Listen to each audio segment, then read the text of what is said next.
భాగస్వామ్యంతో future university అందిస్తున్న ఈ అద్భుత కోర్స్ కేవలం 180 మందికి మాత్రమే లభించే అరుదైన అవకాశం.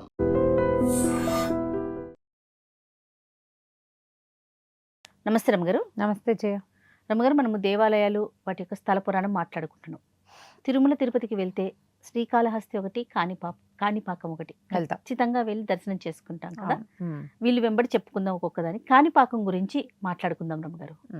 వరసిద్ధి వినాయక స్వామి సాధారణంగా మనకి వినాయకుడు చాలా ప్రముఖ దైవం. మనకి అది అంటే చాలు ముందు వినాయకుడికి కొబ్బరికాయ కొట్టి వినాయకుడిని తలుచుకుని వినాయకుడు పూజ చేసిన తర్వాతే ఇంకొకటి ఏదైనా చేస్తాం. దాంతోపాటు ఏంటంటే మనకి ఈ గణేష్ నవరాత్రులు అవి చేసుకోవటం కూడా విశేషంగా చేస్తాం. మన పద్ధతే కదా. అవునండి.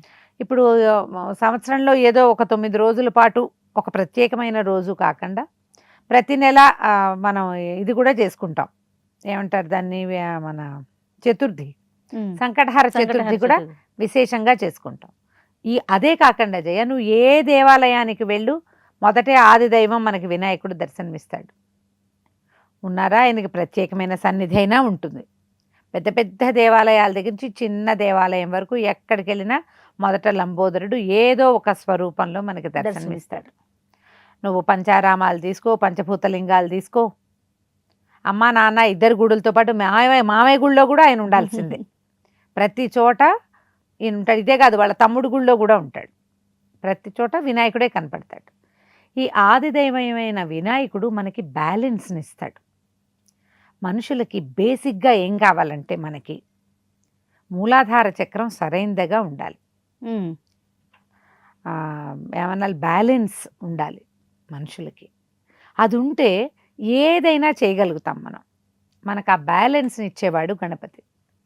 ఆయన ఆరాధన, తలుచుకోవటము, దేవాలయ దర్శనం చేయటము, ఆయన ముందు ఒక 3 గుంజీలు తీయటము, 3 సార్లు మన కణతల్ని కొట్టుకోవటము, ఏదైనా ప్రత్యేకమైన రోజుల్లో నివేదన చేసి ఆ ప్రసాదాన్ని స్వీకరించటము తప్పనిసరిగా చేయాలి. మనం ఏదైనా పూజ చేసినా పండగ చేసుకున్నా మొదట వినాయకుడికే పెట్టుకుంటాం. అయితే వినాయకుడి పేరుతోటే ప్రత్యేకంగా దేవాలయం ఏర్పడింది కాణిపాకం. అవును. ఇది చిత్తూరు జిల్లాలో ఉంది. తిరుపతి వెళ్ళిన వాళ్ళు సాధారణంగా ఏం చేస్తారు, 3 రోజులు ట్రిప్ పెట్టుకుంటే ఓ పూట కాళహస్తి వెళ్ళి అట్నుంచి కాణిపాకం కూడా వెళ్ళి తిరిగి వస్తూ ఉంటారు. ఒట్టిగా కాణిపాకం కోసమే వెళ్ళే వాళ్ళు కూడా కొంతమంది కనిపిస్తారు. అవునండి. ఈ కాణిపాకంలో స్వయంభూ వరసిద్ధి వినాయక స్వామి ఆయన తనంతట తనే జన్మించారు, పుట్టారు. అట్లా కనపడింది. బావిలో నుంచి జన్మించారని, బావిలో స్వయంభూగానే లభించారని చెప్తారు. జన్మ అనకూడదు ఆయన్ని, అక్కడ కనపడ్డారు. అట్లా పూర్వం అంటే ఆ ప్రాంతంలో అదొక పొలంగా ఉండేది. ఈ పొలంలో 3 అన్నదమ్ములు పనిచేసుకునేవాళ్ళు. మూగ, చెమిటి, గొడ్డి. ఒకరికి కళ్ళు లేవు, ఒకరికి మాటలు రావు, ఇంకొకరికి చెవులు వినపడవు. అయితే వాళ్ళు ఒక బావిని పూడికి తీయటానికి తవ్వుతూ ఉంటే ఈ లోపల ఒక గడ్డలాగా తగిలి నెత్తురు వచ్చిందట పైకి. ఓహో. ఆ పైకి చిందిన నెత్తురు తగిలేసరికల్లా ఒకళ్ళకి కన్ను కనపడుతోంది, రెండో వాళ్ళకి చెవి వినపడుతోంది, మూడో వాళ్ళకి మాట కూడా వచ్చేసింది. ఎప్పుడైతే నెత్తురు వచ్చిందో వీళ్ళు బెదిరారు. తర్వాత వాళ్ళు ఆ ఉద్వేగంలో కంగారు పడి మాట్లాడేసి చూసేసి వినేసి జరిగిపోయింది. దాంతో వీళ్ళ కేకలకి వాటికి చుట్టుపక్కల ప్రజలంతా చేరారు. ఇక్కడ ఏముందో చూద్దామని బావి తాలూకు పైవొరలన్నీ తొలగిస్తే ఇట్లా గుండ్రంగా ఉన్నటువంటి ఒక స్వరూపం కనపడింది. అది బాగా నీళ్లు అవి పోసి తెలుసుకుంటే అది వినాయక స్వరూపంగా తెలిసేసరికల్లా ఎప్పుడైతే వీళ్ళకి ఇవి వచ్చేసినాయి, అవయవాలు నార్మల్ అయిపోయినాయో ప్రజలు ఆశ్చర్యపోయేది స్వామివారి మహత్యంగా తెలుసుకుని బోలెడన్ని 100,000 కొద్ది కొబ్బరికాయలు కొట్టారట అక్కడ. ఆ రోజు కొట్టిన కొబ్బరికాయల నీళ్లు కాణి అంటే 1 ఎకరం బాతిగా అట్లా పెద్ద స్థలం అక్కడ దాకా పారినాయట నీళ్ళు. అన్ని వేల కొబ్బరికాయల్లో నీళ్ళు ఎన్ని ఉంటాయి, ఒక గ్లాసెడ్ ఉంటాయి. పొలంలోంచి పక్క పొలంలోకి పారేన్ని కాయలు కొట్టారు. అంత మేర కొబ్బరి నీళ్లు పారింది కాబట్టి కాణిపారకం అని దాన్ని కాణిపాకం చేశారు. అంత మేర విస్తరించినాయి ఆ నీళ్లు. అన్ని కాయలు కొట్టారనమాట. ఎందుకంటే వీళ్ళు పుట్టుకతోటి అంధుడు ఒక ఆయన, తర్వాత మూగవాడు ఒక ఆయన, చెవిటివాడు ఒక ఆయన, బదిరుడు. మరి ఇవన్నీ వచ్చేసరికల్లా స్వామివారి మహత్యం తెలుసుకున్నారు. దాంతోపాటు అక్కడ ఎట్లా తెలిసిందంటే అక్కడ సత్యసంధత ఉంది ఆ స్వామి దగ్గర. అక్కడ గనక ఏదైనా అబద్ధపు ప్రామిస్ చేసినా, అబద్ధం ఆడినా వెంటనే వాళ్ళకి ప్రమాదం సంభవించేది. ఓహో. దాంతో క్రమంగా ఏమైంది, చుట్టుపక్కల ప్రజలంతా ఏదైనా ఒక మాట చెప్పాలన్నా ప్రామిస్ చేయటం, అది చేస్తారుగా, ప్రమాణం చేయాలంటే సత్య ప్రమాణికంగా ఇక్కడ చెప్పేవాళ్ళు. అవును. ఇక్కడ సత్య ప్రమాణం చాలా ప్రూవేనే. ఇప్పటికీ కూడా అక్కడికి వచ్చి కాణిపాకం వచ్చి మాట్లాడు, నువ్వు కాణిపాకం వచ్చి అంటారు ఆ ప్రాంతం వాళ్ళంతా. స్వామి దగ్గర ఏదైనా ఒక ఒప్పదలకి వచ్చినా, ఒక విషయం మీద రాజీకి వచ్చినా దాని మీద నుంచి తిరగరు, కట్టుబడి ఉండాలి. ఆయన అట్లాంటి సత్యవాక్కు కలిగినటువంటి దైవం. క్రమంగా స్వామి పెరగడం తెలిసింది. మొదట్లో ఇట్లా గుండుగా ఉన్నట్టుండేది, అప్పుడు ఒకటి నా ఆభరణం చేయించారట, క్రమంగా ఆభరణం పట్టకుండా అయింది. ఇప్పుడు మోకాలు బొజ్జ కనపడుతున్నట్టుగా కనపడతాయి మనకి, అదొక ముద్దలాగా ఇట్లా ఉన్నట్టు ఉంటుంది. వినాయక స్వరూపమే తెలుస్తూ ఉంటుంది కానీ పూర్తిగా ముఖము కవళికలు ఇదే ఏకదంతము అట్లా కనపడదు, కానీ స్వరూపంగా మనకి తెలుస్తూ ఉంటుంది. చాలా సత్యం గల దైవంగా చెప్తారు. సహజంగా వినాయకుడే సత్యం గల దైవం. ఈ కాణిపాకంలో కనపడే స్వామి మరీ విశేషమైన వాడు. ఇక్కడ ఏంటంటే ఎప్పటికప్పుడు హోమాలు అవి జరుగుతాయి విశేషంగా. మనం మన చవితులు విశేషంగా చేస్తారు. గణపతి హోమం చాలా ప్రత్యేకంగా జరుగుతుంది. మనం వెళ్తే ప్రతిరోజు నిత్యం గణపతి హోమం ఉంటుంది. ఇప్పుడు ఎవరెవరికి పిల్లలకి చదువులు రాకపోయినా, అవకాశాలు రాకపోయినా, ఏదైనా పిల్లలు మరీ కుదురు లేకుండా ఏదైనా అల్లరి చిల్లరగా ఉన్నారనిపించినా, ఎక్కడికైనా వెళ్ళి అక్కడ ఉద్యోగాల్లో కుదురుకోలేకపోయిన వాళ్ళు, తరచూ ఉద్యోగాలు మారే పరిస్థితి ఉన్నవాళ్ళు, వీళ్ళందరికీ కూడా మనకి ఈ వినాయకుడి దగ్గరికి వెళ్ళి ఇట్లా వరసిద్ధి వినాయక స్వామి దేవస్థానంలో చేసే ఈ గణపతి హోమం చేసి ఆ భస్మాన్ని రోజు ధరిస్తే ఆ సమస్యలు తీరుతాయని చెప్తారు. పిల్లలకి ప్రధానంగా బుద్ధి, జ్ఞానము, కుదురు వస్తాయి. కుదురు అదేగా మనం ఏమని చెప్తాం, బేసిక్ బ్యాలెన్స్ కావాలి కదా. వీటన్నిటి కోసము ఈ ఇక్కడున్న వినాయకుడికి నమస్కారం చేసుకున్నా, క్షేత్ర దర్శనం చేసినా కూడా మంచి ఫలితం లభిస్తుంది.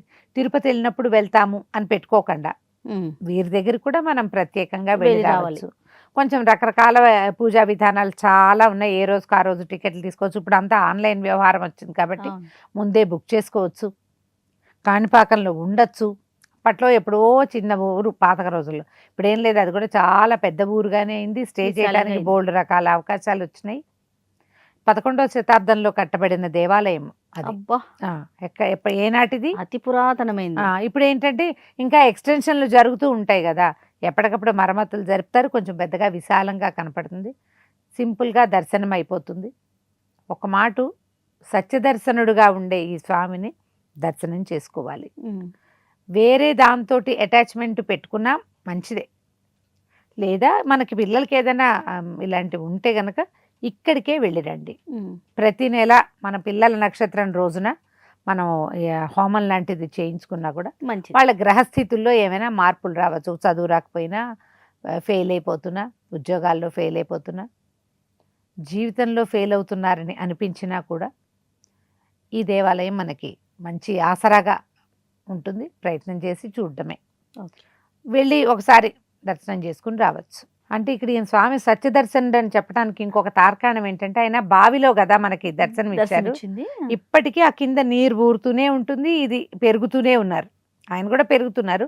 పూర్వం ఒక 10 ఏళ్ల క్రితం వెళ్ళాం మేము, మళ్ళీ మొన్న వెళ్తే మన డిఫరెన్స్ కనపడింది, పెద్దగా అనిపించింది.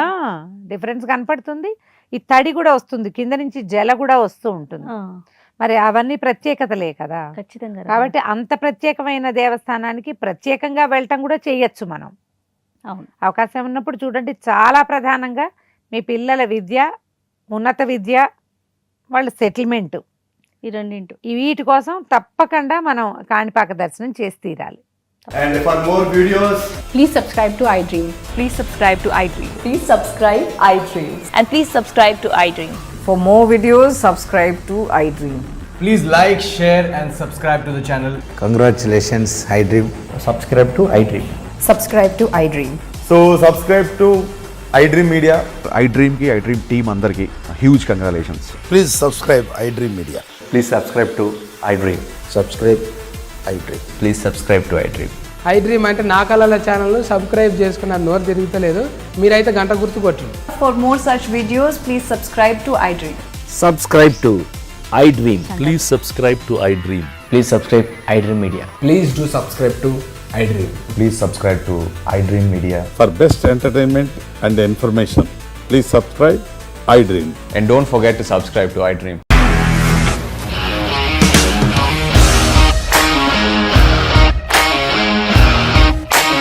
ఇండస్ట్రీలో కమిట్మెంట్ ఇష్యూస్ వస్తే నీకు కూడా వచ్చినట్టు మార్నింగ్ తీసుకెళ్ళాడంటే కొట్టి పడేస్తాడు.